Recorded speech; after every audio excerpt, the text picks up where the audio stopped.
కుర్రవాళ్ళు తెలియదు కానీ పూర్వం పెద్దలందరికీ రామారావు గారి గురించి తెలుసు.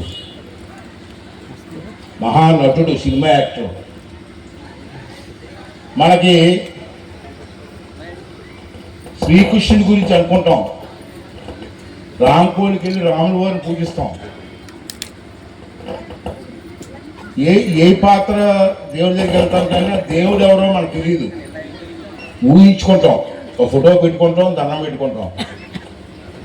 అసలు రాముడు ఎలాగుంటాడో ఎవరికీ తెలియదు. రామారావు గారిని చూసిన తర్వాత, రాముడు వేషం వేసిన తర్వాత ఆ రాముడు అంటే ఎలాగుంటారా ఎన్టీ రామారావు లాగా అని చెప్పి జరుగుతుంది.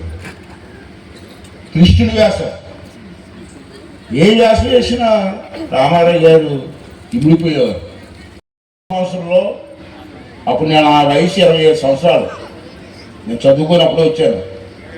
రామారావు గారు నన్ను పిలిపించారు హైదరాబాద్ రమ్మని.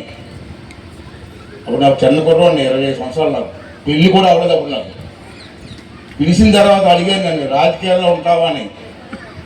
సరే మీరు ఉండమంటూ ఉంటాను సార్ అన్నాను. మీ వయసు ఎంత అన్నారు. 25 సంవత్సరాలు వస్తాయి సార్, ఇక 3 నెలలు ఉంది, 3 నెలలు అయితే 20 సంవత్సరాలు వస్తాయి సార్ అంటే, అది నీకు టికెట్ ఎత్తారు, పోటీ చేస్తావు అన్నారు. చేస్తా అన్నాను. లేదు నీదే టికెట్ అన్నారు. ఇచ్చారు, గెలిచాం మీ అందరి వల్ల. అతను ముఖ్యమంత్రి అయిపోయాడు. మళ్ళీ 80 ఏళ్ళ ఎలక్షన్ వచ్చింది.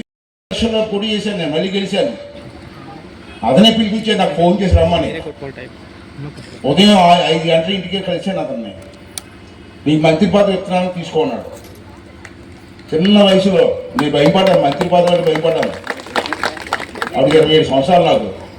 27 సంవత్సరాలు మంత్రి పదవి చేయగలనా లేదా భయం వేస్తే, పర్లేదు చేస్తావు చేయి బ్రదర్ అన్నాడు. అలాగా రాజకీయ జీవితం ఇచ్చింది ఎన్టీ రామారావు గారు. నాకే కాదు, ఎంతోమంది అలాంటి వాళ్ళకి, ఎంతోమంది చదువుకున్న వాళ్ళకి ఇచ్చాడు, లాయర్లకు ఇచ్చాడు, డాక్టర్కి ఇచ్చాడు.